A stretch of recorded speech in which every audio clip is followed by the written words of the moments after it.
Welcome back to Abridged, short and often sweet book reviews from San Francisco Public Librarians. I'm Rosie, and I work at the main library.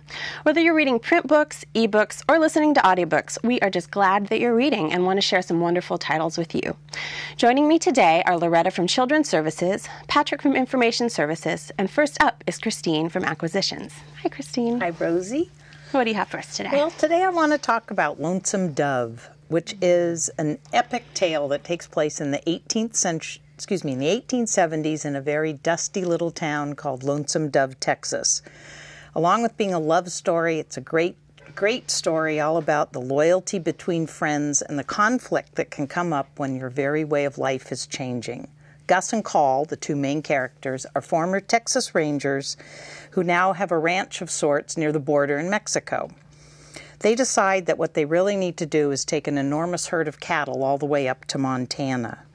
The characters in this book are wonderful, and often I had to read late into the night just because I was worried about what was going to be happening with them. The friendship between Gus and Call and the differences between their style is another part of the book that I really liked. Each of them played an important role within the family that they'd created on the ranch. And in the end of the book, Call put his loyalty to his old pal Gus just about above everything else. Land and weather are also a huge part of this story. I recently learned that the book was originally written as a screenplay that wasn't produced until after the book was written. That, to me, probably explains why the land featured so prominently. You could just see the rushing rivers and feel the suffocating dust storms. The words really evoked the sense of place.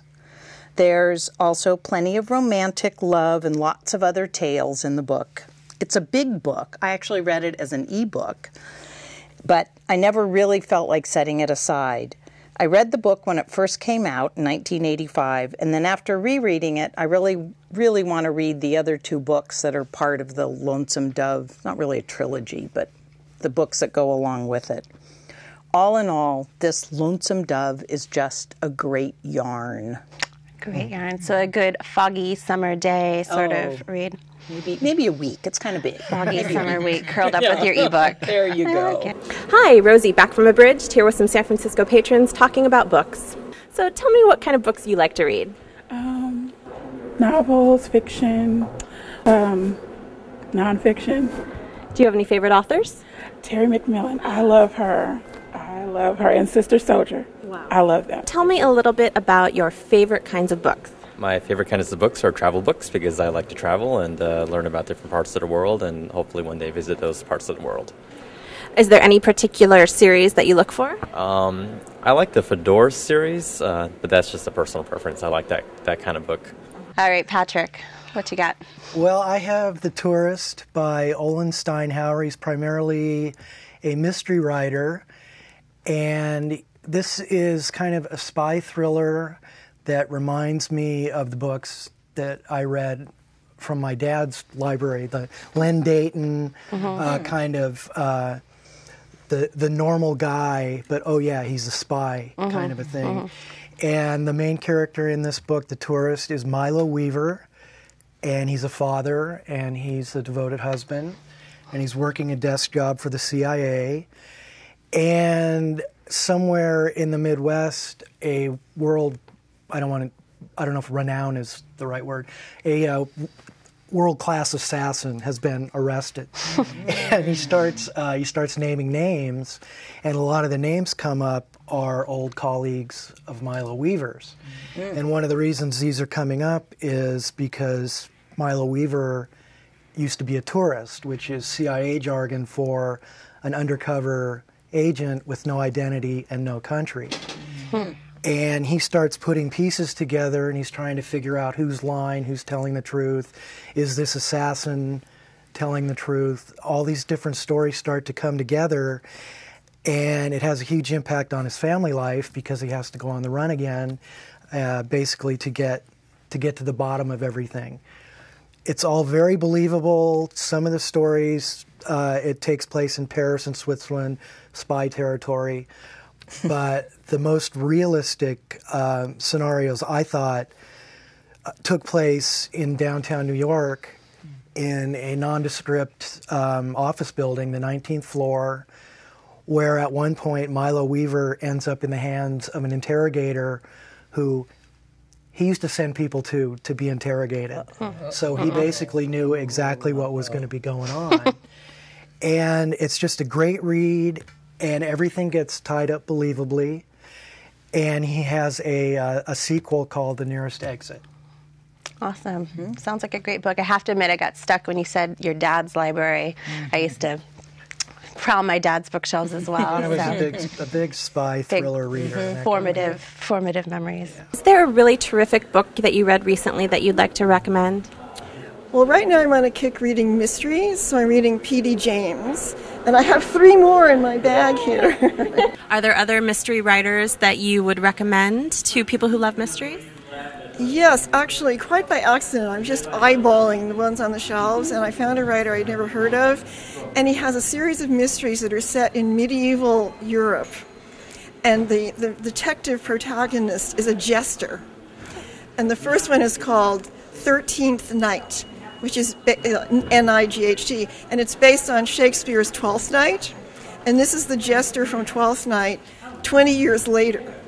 And then there's a whole series of them. So can you tell me a little bit about your favorite kind of books to read? I enjoy a lot of books about dog training and plays. I check out a lot of the scores from the library, various classical pieces. And I also like books like novels, fiction, and books about cooking and food. Do you have any absolute favorite novel authors, fiction authors? I do. I like Oscar Wilde quite a lot. I also like all the Harry Potter books and various other fantasy fiction. Tolkien is great. I also like to check out books about French because I'm learning French. Yeah. Loretta, I must admit I already love the cover. Oh, yes. It's a beautiful book. Not to judge. Okay. But it is good. It is good. And the cover is nice. This book is called 90 Miles to Havana by Enrique Flores Gelbis, and it was the winner of the Pura Pelbre Author Honor Award for 2011. It's the early 1960s in Havana, Cuba. A young boy and his family are pushed beyond their physical and emotional borders as their country is transformed by the revolution. They must leave their homeland to be free. The author gives an autobiographical account of his experience when his parents sent him and his 2 brothers to Miami, Florida, as part of the Pedro Pan operation during Fidel Castro's dictatorship. You will feel Julian's pain, sorrow, and isolation when his older brothers are sent away to another camp. How will he adjust to this different world? The author paints a vivid picture of life in a new country and the hardships at the camp where a bully creates havoc for the Cuban children. Julian comes of age and becomes a very resourceful young man. How does he endure the many obstacles? Read to learn about how he copes in a world totally different from the one he loves, a world that is 90 miles away. That's intense. Thanks, Loretta. You're welcome. Thanks very much. So I'm recommending The Heartbreak Diet, a story of family, fidelity, and starting over by Thurina Rose.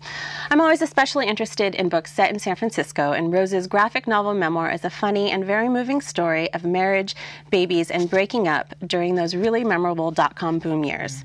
If you enjoyed Fun Home by Alison Bechdel or Ghost World by Daniel Close, I think you also might enjoy The Heartbreak Diet. So that's it for now. Thanks to Patrick, Loretta, and Christine, and thanks to you for watching Abridged. Tell us what you're reading at San Francisco Public Library's Facebook page.